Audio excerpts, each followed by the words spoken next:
Confie-toi en l'Éternel de tout ton cœur, et ne t'appuie pas sur ta sagesse. Proverbe 3,5.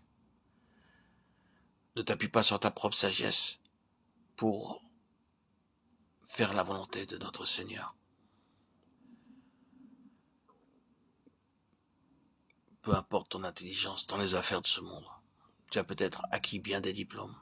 Peut-être avez-vous accumulé un à un bien des diplômes. Mais nous vous servirons de rien pour connaître la volonté de Dieu. Dieu dit, ne t'appuie pas sur ta sagesse. Il existe une sagesse humaine et une sagesse divine. Selon 1 Corinthiens 1,30, le Seigneur Jésus-Christ lui-même est ma sagesse. Il est la sagesse céleste.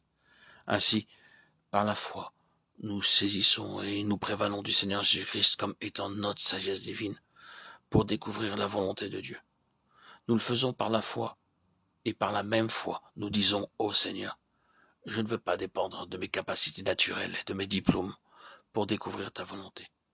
Mais je veux ta connaissance, ta sagesse. Donne-moi ta sagesse et aide-moi à découvrir ta volonté.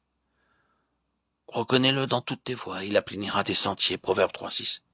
Cela signifie, approche-toi de Dieu, même pour les détails insignifiants de ta vie. Non pas de temps en temps, mais en toutes choses.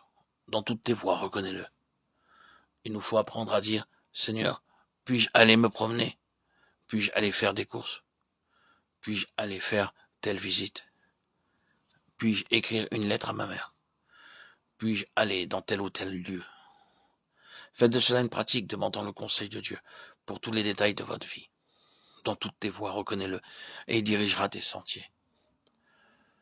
Je vous exhorte donc, frères, par les compassions de Dieu, à offrir vos corps comme un sacrifice vivant, saint, agréable à Dieu, ce qui sera de votre part un culte raisonnable. Romains 12,1.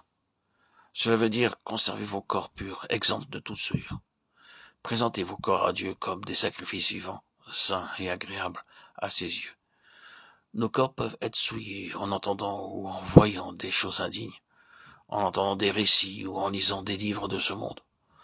Nos pensées peuvent être souillées en regardant des programmes impurs à la télévision.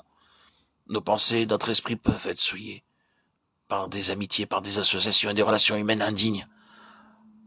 Nos cœurs peuvent être salis et souillés par des habitudes impures. Nous pouvons être souillés par des paroles de colère ou d'irritation, par certaines avidités. Nous pouvons être souillés.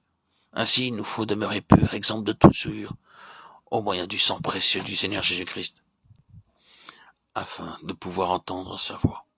Il nous faut donc être, nous aussi, prêts à dire chaque jour, Seigneur, non pas ma volonté, mais la tienne, non pas mon plan, mais le tien. Non pas mes pensées, mais tes pensées, non pas mes voies, mais tes chemins. Il nous faut le dire avec un cœur sincère en ajoutant, Seigneur, ta volonté à n'importe quel prix, ta volonté seule.